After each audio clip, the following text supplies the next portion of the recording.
Hi everybody, it's Lori with Main Street Gardener. So I am a Zone 7B garden outside the DC metro area, and today I have been working in my shade garden.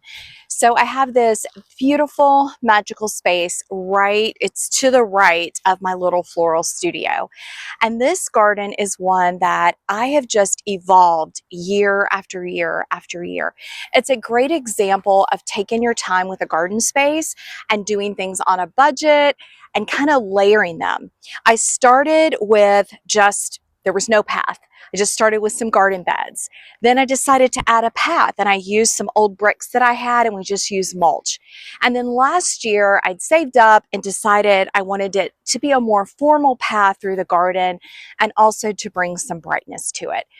The plants have been bought on sale, clearance. I've divided things and I've just let it grow year after year. So I'm really proud of it. It's a fun, little, beautiful, shaded space that I really love and enjoy, especially in the summer. So today I am just working on one side of the shade garden. This side I kind of left. We have a huge sugar maple tree, and that tree, of course, leaves a lot of leaves. And we got the leaves up and got the leaves up. We mulch our leaves and use them in the shade garden. But this garden had some large leaves on top of the mulch, and I just felt like that was not a good idea. You're talking about hellebores, ferns, 𝐅𝐻𝐋𝐋𝐖, Jacob's ladder, a lot of plants that come up, and I just didn't want anything to rot or get disease. So I felt it was better to get a little bit of that layer off. And then just need to trim some things back. So let me show you what I've gotten done, and I want to tell you about a couple special plants that I have in this garden. Okay, so let's start right here at the entrance to my shed. And right here I have a spirea. This is one of the Odoozy. Now it does come out over the pathway a little bit, but I don't mind it. I did give it a nice trim. Unfortunately, I'm gonna have to figure out how to get all those leaves out. I probably need to put on my rose gloves. And then as you come through, we've got some daffodils. Now, right now, the garden is very much asleep. So this garden is full of hellebores, Jacob's ladder, ferns, hostas. So all under here is just a beautiful collection of hostas, ferns, hellebores, all those beautiful things. I do have an Annabelle hydrangea right here, and she loves this spot. She does not flop, and she is just a beacon of white. I've actually thought about adding another hydrangea, maybe on that corner. Now, this is the plant that I could use your help with. So this is a hydrangea vine. It is not a false hydrangea. It is a true, supposed to be a hydrangea vine. I'll let you look at the vine up close.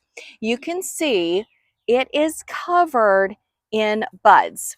I do not prune it in the winter. I did just trim it up today, just where I don't want branches. It has grown so strong and hardy. My idea was to have it grow up and around the shed, and it's getting there.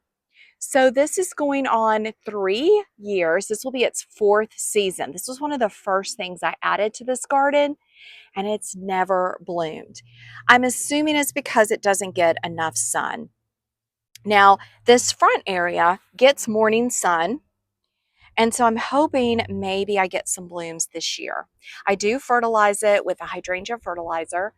So if you have one of these, unfortunately I don't have the tag anymore. Let me know. I'd really like to know what you do with it.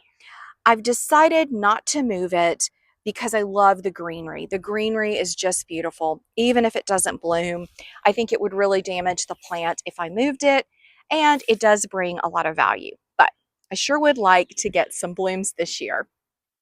All right, and then in my hay rack, I haven't worked on that yet today.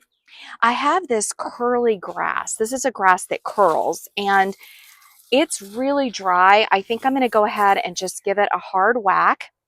And then inside here, there is a hellebore. It's not doing super great, and this is moist, but we'll see. I just kind of unearthed it, and I think there's a fern in here. I'm just going to let this bed wake up. I could go back and look at my pictures. I'm going to see what else in here before I decide what I want to add to it. But I love having that hay rack right there. Okay, so I still have another half of the garden to do. I showed you I worked on these sweet little hellebores. Aren't they just gorgeous? I love them. But I'm going to get the other half of this garden kind of cleaned up, and then I have all these containers. I love containers and I love them back here, but I need to get this side a little straightened up. So that's going to be the last half. I'm going to work through this. I do have a plant that I need to plant, and this is a Southern Living Abelia kaleidoscope. If you've had experience with that, let me know. It said that it could tolerate shade. I'm going to double check that before I put it in its spot, but I wanted to do it in a container. And then right here in the corner, don't mind my mess in the back, I have a viburnum. And this viburnum, it is really taken off this year. So at some point, you know, it may block my little secret passageway to the back, but that's okay. I love it here. I wanted something tall with structure, and it definitely does the trick. All right, I'm going to finish cleaning up. We'll see what else we unearth, and then I'm going to show you what I'm going to do with all these containers. All right, let's get started.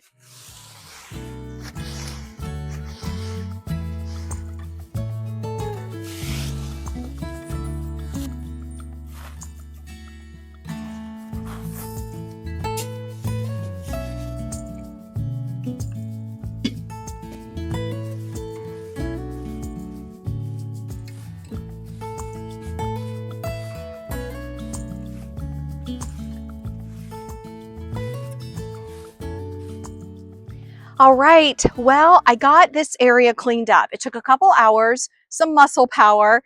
It was a little bit messier than I had thought. So got it, you know, most of the big leaves up. I do need to add some more leaf litter, so I'm going to mulch some leaves up probably this weekend, and then I'll add those to this space. But got everything trimmed, got the containers straight, all the little bits and pieces that sometimes become a mess. So I think I know where I want things, and I like the movement I made on the containers. I'm just trying to kind of simplify and keep the things that I really love. So let me turn the camera around and I'll show you what it ends up looking like. I do have a question for you guys. My hellebores, they're going on 4 years in this garden. They do not spread. And so if you have any tricks and you're in zone 7, 6, 7, let me know. Because I was really expecting them to spread and really take over in the beds, and they just haven't done it. So here's final look. I did get this corner cleaned up for now. I use that table for all kinds of things. So we got these containers, which are full of sedums. Those will come out shortly. The cute little acorn terracotta container, I'll put something pretty in later. I usually put annuals in that back little container. And then the fern, I left this green fern. I may trim it up later, but right now it's so pretty. Of course, the little baby hellebores, the hydrangeas trimmed back. I'm gonna wait to see what's in the hay rack. And then if we come along, everything else is really asleep. We talked about the hydrangea, and I trimmed up some grasses, and I do need to look up this abelia, and then based on what it says for sunlight, I'm gonna plant it. I'm hoping I can plant it in that spot. I think it would be really pretty. So let me show you from this view. So one side of the garden, all straight. Now the good news is this side of the shade garden is pretty much ready for spring. So I was able to get all the leaves mulched. I do need to trim back the Lenten roses, the hellebores, but otherwise this bed's really ready to go. So that's the good news. And for me, it's a lesson that I probably should have taken an extra step and done that over here. But it's been a fun morning out in the garden. And if you look close, I'll show you over here. I actually have some crocuses coming up. So look at those sweet babies. So, so sweet. So this area will be filled with daffodils, crocus, all kinds of little things that are coming up in the garden. So I can't wait to show you more. Spring is arriving, and thanks so much for watching.